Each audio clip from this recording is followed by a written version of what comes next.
Hello students, welcome to our YouTube channel. This is your PM ma'am and आज की इस video में मैं आपको बताने वाली हूँ कि ये जो सीयूईटी का एग्जामिनेशन है 23 का, क्या ये नीट एस्पिरेंट्स को देना चाहिए, क्या ये जेई एस्पिरेंट्स को देना चाहिए, क्या फ़ायदे और क्या नुकसान हो सकते हैं।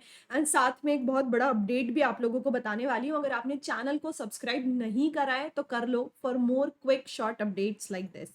सबसे पहले तो जो न्यूज़ है अभी की वो ये है कि जो डेट है सीयूईटी की वो हो चुकी है एक्सटेंड। पहले आप जो सीयूईटी का फॉर्म था वो आप 12 मार्च तक आपको फिल करने का बोला गया था, पर ये डेट एक्सटेंड होके 30 मार्च हो गई है। आप 30 मार्च तक सीयूईटी का फॉर्म फिल कर सकते हैं। तो एक बहुत बड़ी अपॉर्चुनिटी है उन लोगों के लिए जो नहीं फॉर्म फिल कर पाए थे अब, लेकिन उन्हें लग रहा है कि करना चाहिए और मन है करने का एंड इम्पोर्टेंट समझ आइए तो जल्दी से फॉर्म को फिल कर लें। जो करेक्शन विंडो होगी वो अप्रैल 1 से लेकर अप्रैल 3 तक ओपन होगी, ऐसा भी न्यूज में आया है।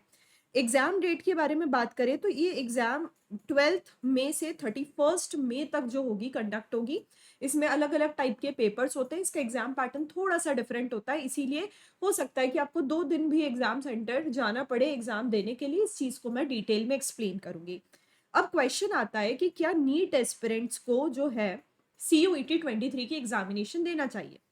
तो मेरे हिसाब से देखो, 168 यूनिवर्सिटीज है, 44 सेंट्रल यूनिवर्सिटीज, 31 स्टेट यूनिवर्सिटीज जो क्या कर रही है, सीयूईटी में पार्ट लेगी, सीयूईटी की काउंसलिंग में पार्ट लेगी एंड सीयूईटी के स्कोर के बेसिस पर अपने कॉलेजेस में डिफरेंट डिफरेंट यूजी प्रोग्राम्स में आप लोगों को एडमिशन देगी। जैसे कि बीएससी है, जैसे कि बीटेक है, जैसे कि एग्रीकल्चर है, जैसे कि फार्मा है, जैसे कि हॉस्पिटल मैनेजमेंट है, और बहुत सारे ऐसे कोर्सेस में आपको जो एडमिशन है बढ़िया यूनिवर्सिटीज जैसे कि बनारस हिंदू यूनिवर्सिटीज, दिल्ली यूनिवर्सिटी और अलीगढ़ मुस्लिम यूनिवर्सिटी, काफी सारी ऐसी यूनिवर्सिटीज हैं जो इस बार सीयूईटी के स्कोर से ही आपको उनकी यूनिवर्सिटी में क्या करेगी, एडमिशन देगी।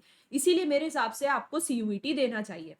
दूसरी इंपॉर्टेंट बात यह है कि इस बार आईसीआर का एग्जामिनेशन नहीं हो रहा है। आईसीआर भी जो काउंसलिंग करवाएगी वो सीयूईटी के स्कोर के बेसिस पर ही करवाएगी। तो अगर आप एग्रीकल्चर करना चाहते हो, हॉर्टिकल्चर और या फिर डाइटिशियन का कोर्स करना चाहते हो, ये सारी चीजें भी आपको यहीं से मिलेगी। तीसरी चीज, जो इसकी फॉर्म की फीस है वो जनरल के लिए 700 रुपीज है ना। तो 700 रुपीज का फॉर्म है, आपको भर देना चाहिए।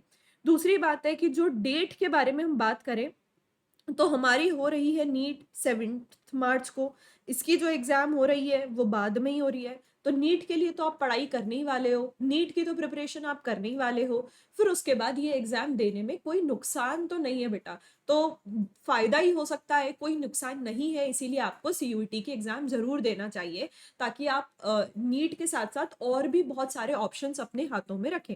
अब अगर हम इसके बारे में बात करें कि इसका जो सिलेबस होता है वो क्या है, तो इसका जो सिलेबस है देखो नीट से तो कम ही है ना। अगर आप नीट का प्रिपेयर करते हो, आप जेई मेंस का प्रिपेयर करते हो, तो जो सीयूईटी है वो आप आराम से बहुत आसानी से क्लियर कर लोगे, क्योंकि उसका सीयूईटी का जो लेवल होता है वो इनके बराबर या मोस्टली इनसे कम ही होता है।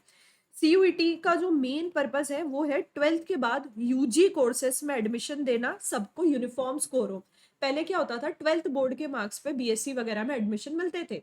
हर स्टेट बोर्ड का डिफिकल्टी लेवल अलग रहता था, तो मार्क्स ऊपर नीचे हो जाते थे, बच्चों को बिल्कुल जस्टिफाई नहीं हो पाता था उनका सिलेक्शन या मार्क्स। इसीलिए एक कॉमन एग्जाम और कॉमन प्लेटफॉर्म सभी स्टूडेंट्स को देने के लिए सीयूईटी कंडक्ट करवाया जाता है।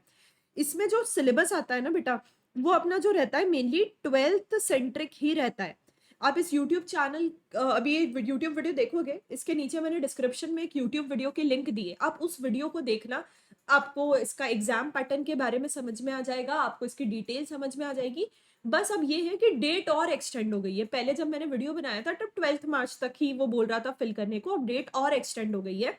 एंड इसी चैनल पर मैं आपको बहुत सारे बायोलॉजी सीयूईटी के लिए क्वेश्चन प्रैक्टिस भी करवाऊंगी। 12th बोर्ड्स में तो आपने 12th का पढ़ा ही है, आप ड्रॉपर हो तो भी आपने 12th का तैयार किया है, तो इस एग्जाम को डेफिनेटली दीजिए सो दैट आपके हाथ में मल्टीपल ऑप्शंस रहे ना। इस हाथ में नीट का लड्डू, इस हाथ में सीयूईटी का लड्डू हमारे पास रहे। अगर आपको वीडियो अच्छी लगी है तो बिल्कुल लाइक कर दो एंड जरूर बताना कि आप सीयूईटी दोगे या नहीं दोगे। और अगर आपको किसी भी टाइप का डाउट है सीयूईटी से रिलेटेड तो डू आस्क मी, मैं सारे डाउट्स आपके क्लियर करूंगी इन दी कमेंट बॉक्स इटसेल्फ। एंड दूसरी डिस्क्रिप्शन वाली वीडियो देखना मत भूलना।